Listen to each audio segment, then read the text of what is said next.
Hi, good afternoon. Very different kind of topic today. And I'll tie it back into, of course, what this Hai Yang Zendo is all about, and that's all about sharing my insights and any lessons I might have learned along the path of awakening. But long overdue. I don't know. I've been out of the country, my country, America, U.S., for 24 years, so I'm maybe a little dated. But I just noticed that what we used to celebrate as Columbus Day was called Indigenous Peoples Day. And I celebrate Indigenous people, Hawaii people, the real Hawaiians, I call them. And here we have the real Taiwanese, the indigenous, the people that came. And there's a lot of thinking that Taiwan is actually the mother of all the Polynesian and Micronesian countries, that the common ancestors, which probably originates somewhere in China, the India continent, somewhere in between, and migrated here very long ago by the original people.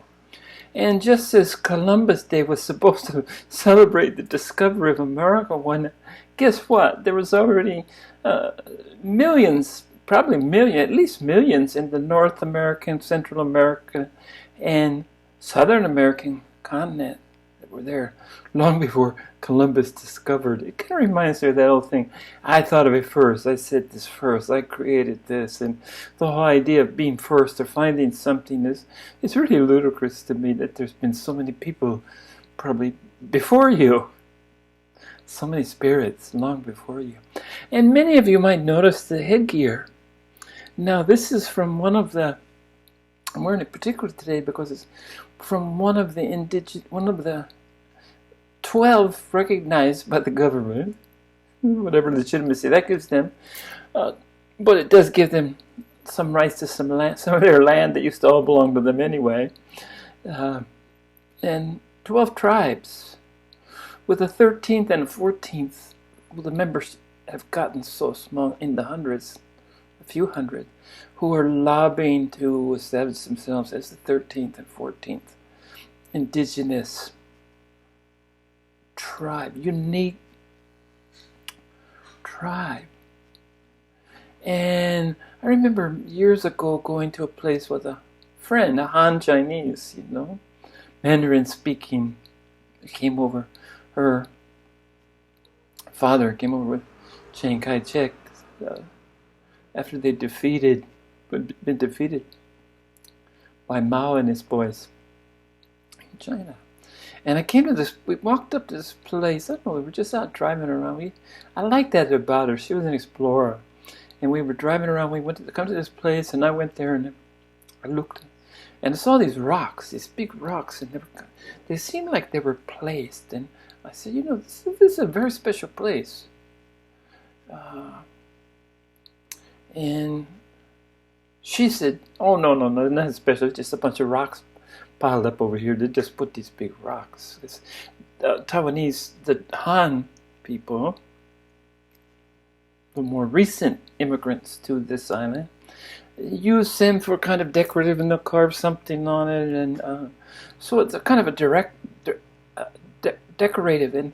But pohaku in Hawaiian is rocks and stones, and coming from that culture, I knew that they had significance.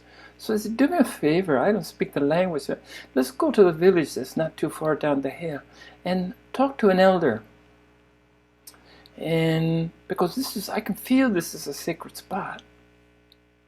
So she said, yeah, but we went down anyway. She humored me, and she talked to the lady and said, oh, that was a famous navigation spot, that the way the stars and the rocks were sent up, more like kind of like a compass, or a sextant, or some kind of navigating tool.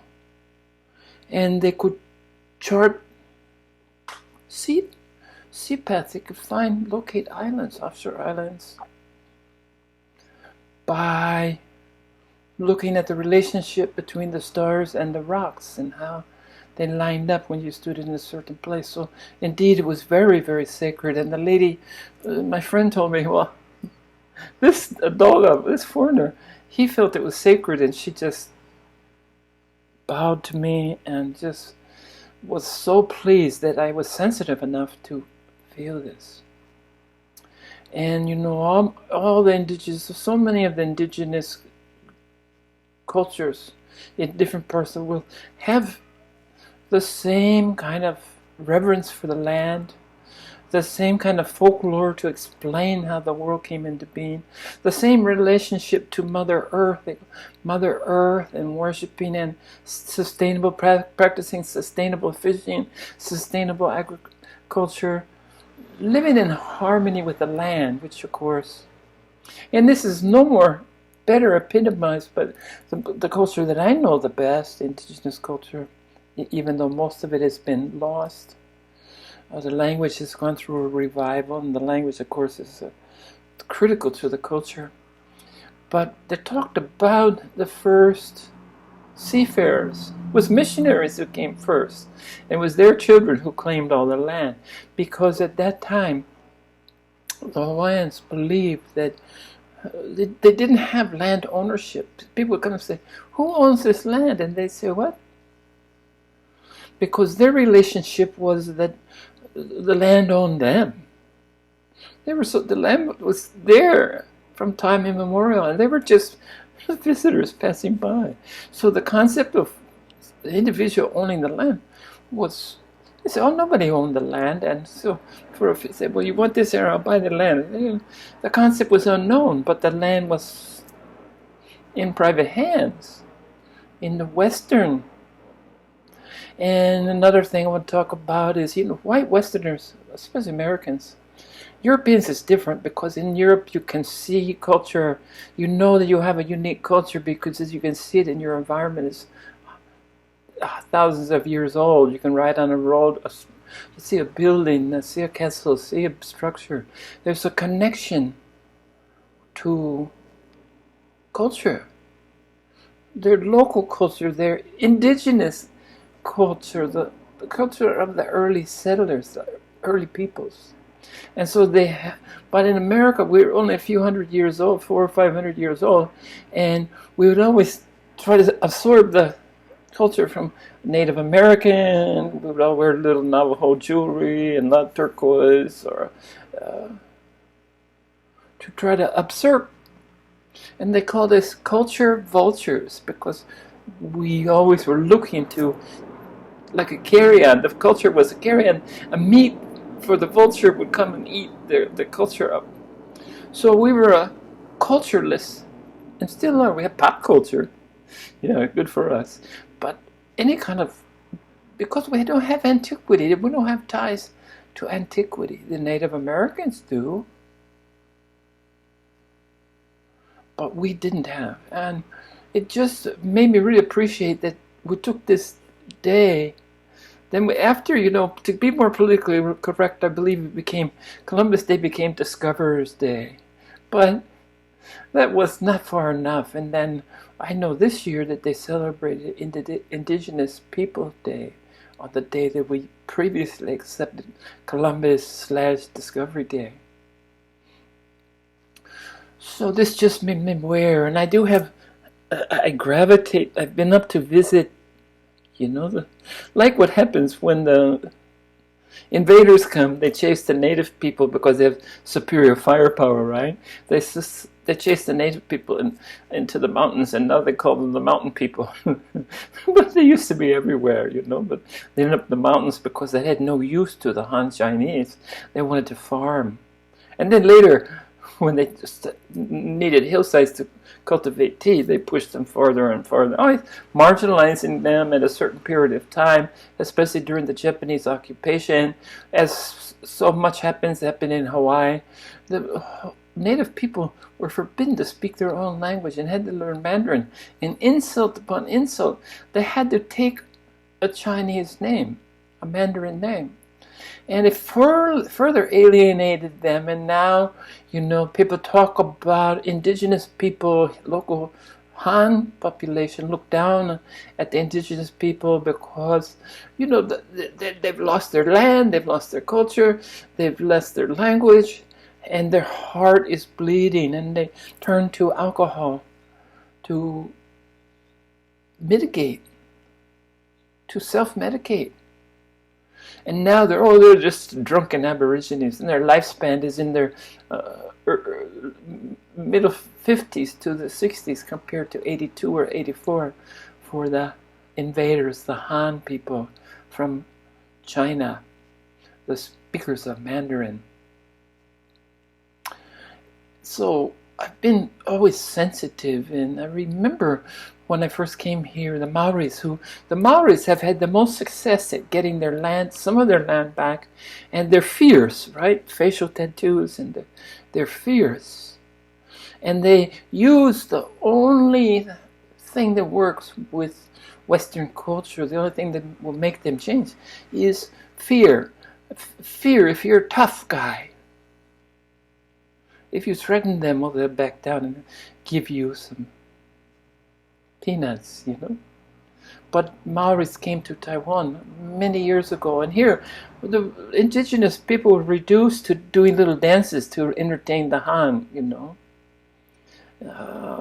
and it's just like bastardizing their culture. Oh, entertain us, So the Maoris came. I remember very early on the Maoris came.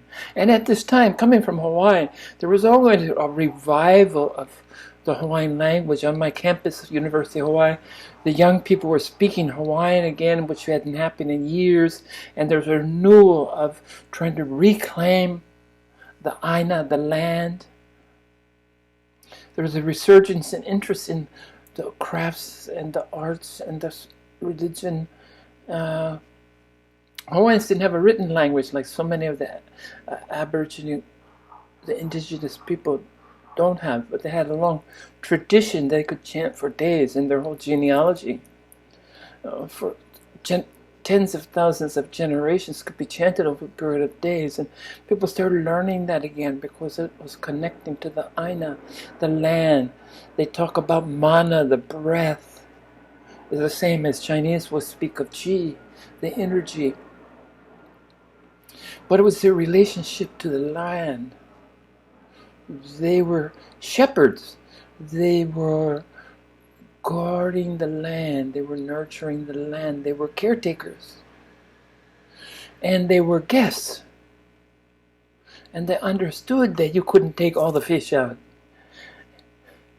You couldn't cut down all the trees to grow some other.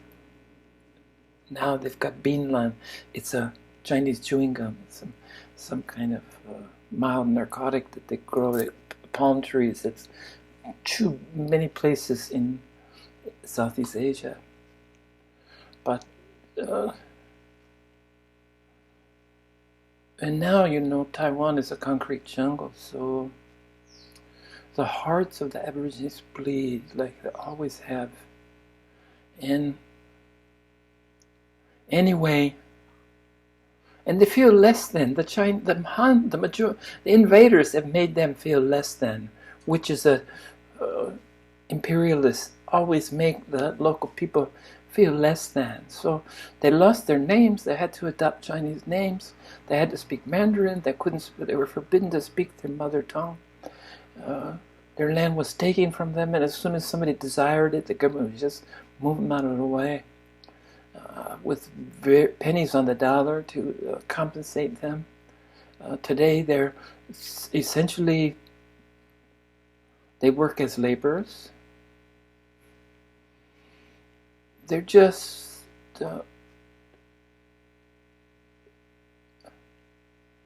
lower rung of society now.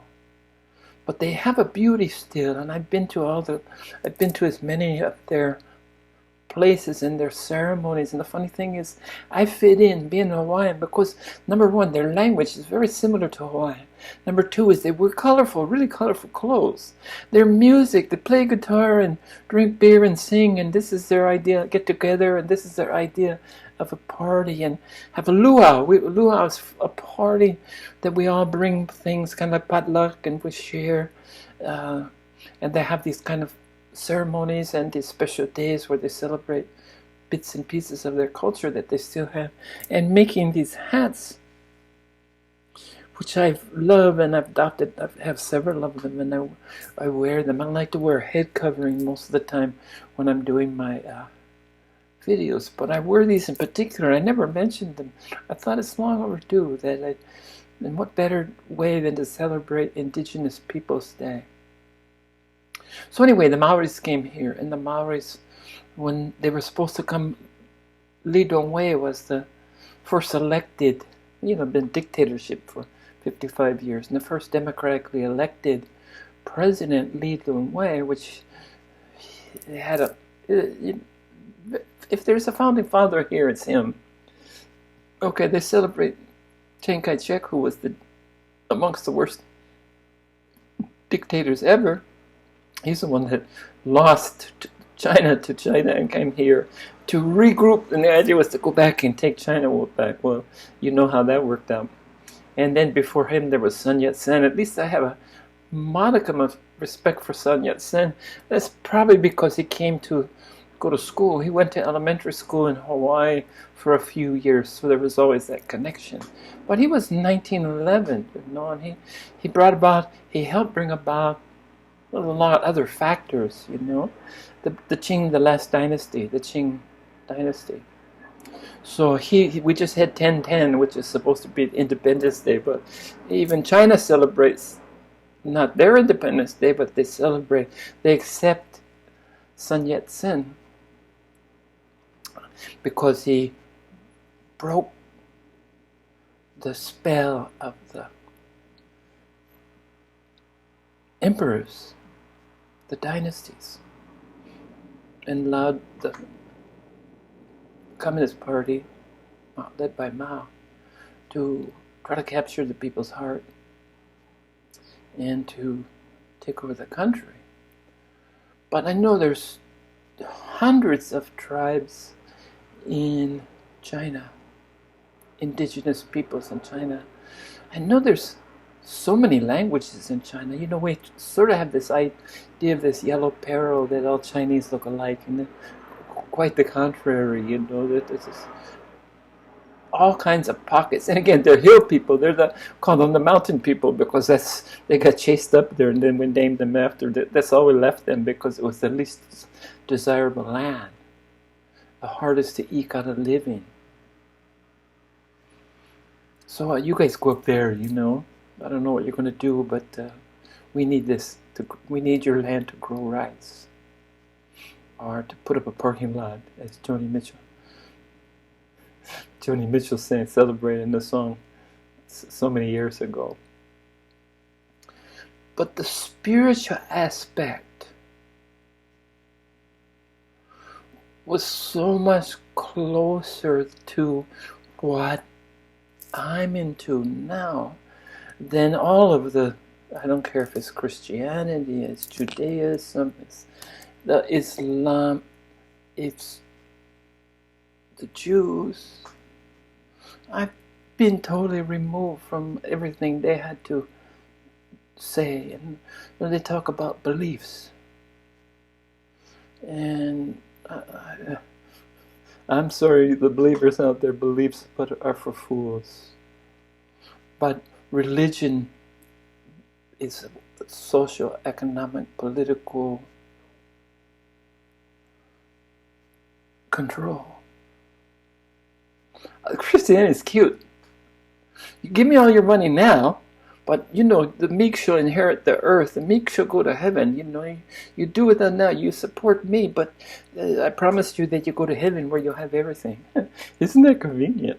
Meanwhile, I'll accumulate your money. And like the U.S., the churches are protected. They don't pay taxes. The Catholic Church is so wealthy. The Mormons got really wealthy. And it's more, this idea of more. Whereas indigenous people lived in houses that could, every time the typhoon came through or earthquake happened, they could easily build it with materials on hand. Sustainable life. And a reverency for Mother Earth, understanding that their place in the scheme of things was very, very low. I mean, in the natural scheme of things, the natural order. The Westerners somehow feel like, oh, the world revolves around me. The sun revolves around the earth. It's an early belief. Because they saw themselves as important, as the center of... and now it's sort of funny to see China struggling to... they want to be number one. Well, America's been number one since World War II and before. So, good on you. I'm tired of having to pay taxes to be the policeman of the world. And we're watching America disintegrate. That America's come and gone. It's on the tipping point has already been reached, and it's obviously on its way down. And that's the natural order of things, isn't it? So I suspect that China will never be number one, but because there won't be a number one, there'll be a number 5 or a number 7. And maybe that would be better, where some of the bigger, more powerful countries can work together and maybe compromise. Might be a few wars in between, but that's the nature of fighting. I look in nature and the natural order of things. You know, the alpha male, especially in the lion pack, the alpha male gets all the females. They're all his. And on the outside, he's got these hungry youngsters, these young boys growing up and just, ooh, look at all those lionesses. Ooh, I want one too, you know.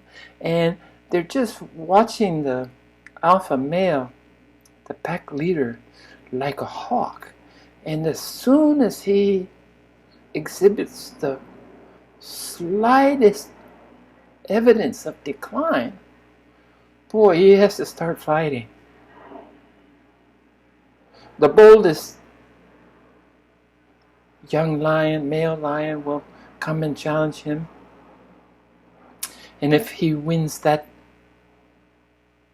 there'll be another one until his time is done. And he gives up he loses everything. There's something tragic about a male lion that used to be the alpha, the king of Lion King. When he limps off, usually wounded, he limps off to a life of loner. He's no longer part of the tribe. So this is the natural order of things. So human beings are just animals. We've been gifted with a soul. We've been gifted with an opportunity to awaken, to remember the forgotten, to remember our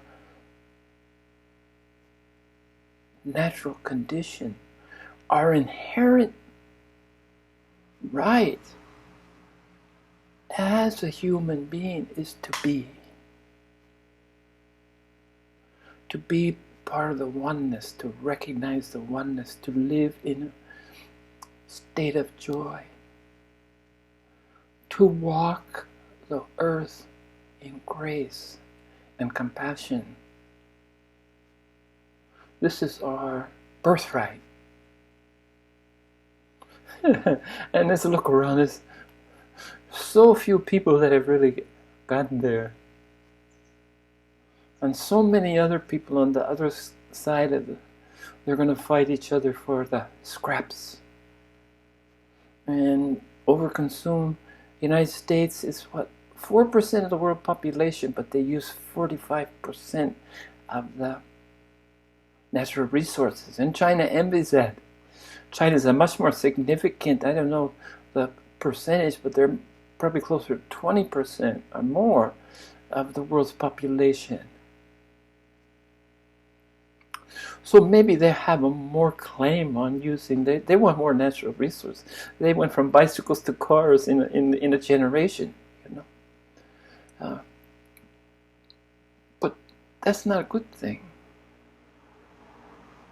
So I'm not really worried about any of that. I don't care for the politics, I was disturbed by Trump because he was such a low life. No class, no respect, no dignity. Just me, a narcissism. And there's a good chance that 2024 that he'll be back. But luckily I'm here on this beautiful island. And I'm living on the East Coast because the East Coast is the less developed side. It's the green, it's the most original side. It's got the surf, it's got the beaches, but it's got the indigenous, this is where most of the indigenous people live. So I don't have to go far. In fact, the valley that surrounds me, all along this huge valley, at the back, right at the foothills, is Aborigine or indigenous people villages all along this huge coast, this huge valley, all along the foothills. And it's one county. So it's one voting block, so their political influence isn't much, But they're starting to, I forgot about the Maoris because that's an important story. So I came from a place that was starting to take pride. Indigenous people, the Hawaiians, were speaking their language and reclaiming their culture, fighting for their land, their birthright, fighting for it, struggling for it. Created their own flag, the Hawaiian nation. Because those of you who don't know, Hawaii once was a kingdom before America came and stole it. They were a Hawaiian kingdom. They had a monarchy. So the Aborigines, which I said had been the most successful, the Maoris from New Zealand have been the most successful in reclaiming their birthright. They have the pride, they have the tattoos, they do that fierce dance, and they're big guys, And they came to Taiwan. This was 20 years ago. And they came to Taiwan, and the government, they came, a cultural exchange kind of thing. The government said, hey, come dance, come perform for our president, Lee Dong-Wei. Come do a little show. Entertain us, because that's about all you're good for, That's about all the value that we see. This one afternoon's entertainment. So come entertain the president. And they went like this. I don't need to say the words that they said, but they came straight to Hualien. And they started connecting with, they said, I want to see the indigenous people because they knew they were here. Part of the indigenous movement has been understanding and communicating and networking and having groups of Native Americans, the Hawaiians, the Maoris, the Micronesians, the Polynesians. They're original people. The Ainu in Japan, which is their little known indigenous people group, mostly in Hokkaido now, many parts of Okinawa. So they started networking and getting together and finding out the commonality, and that's what I'm talking about. The commonality was that they were more in tune with the universe, more enlightened, more awakened in that they understood the fragility of the earth, and that it needed to be nurtured and taken care of as not just a source of endless exploitation.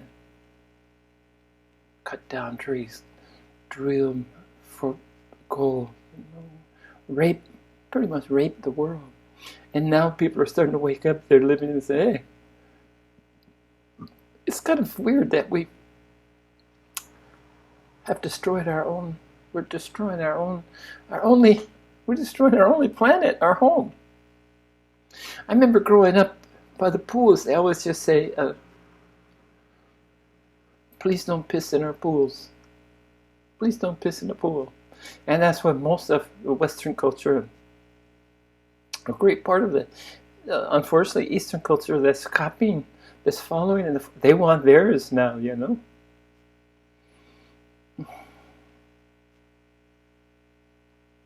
So the Maoris came to Taiwan and they met the different people and they started the seed, they planted the seed, and it's been a slower growth because they're kind of scattered. And I said there's 12 different groups and they have history, historical records, and they were enemies and fighters. There's a lot to overcome, but it's really encouraging to see the original people, the real Taiwanese, I call them, not the fake invaders, the imperialists, the Hans that came from China and just took over everything. When Japan was ceded to, Taiwan was ceded to Japanese after the 1905 war, after Japan defeated China, and they said, "Oh well, you can have Taiwan because it's not ours anyway, and we don't really, but we'll give you something." So the Japanese were occupied, and they cut down all the temples, the inage, the red cypress that they have in the beautiful woods. This was forested area, and the Japanese came and took all the trees, built these elaborate methods of getting to the deep forest and stealing all the trees. And I've read about 70% of all the temples in Japan, the cypress, which was beautiful in Taiwan, their temples were built from this appropriated. And after World War II, it was never very clear, and because KMT arrived shortly after the end of the war, they just kind of said, "Well, we got the guns. We'll just take over this place temporarily." It was a staging ground to go back and conquer China. So anyway, I know there's a growing appreciation of native, indigenous cultures, and when I see this celebration of Indigenous People Days, it makes me, every day should be an Indigenous Peoples Day. And I wear these hats in solidarity.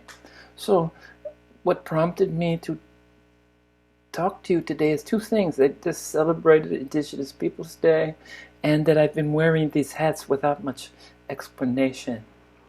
And each tribe had its colors and its arrangements and the products that they put on their hats, and I just love them.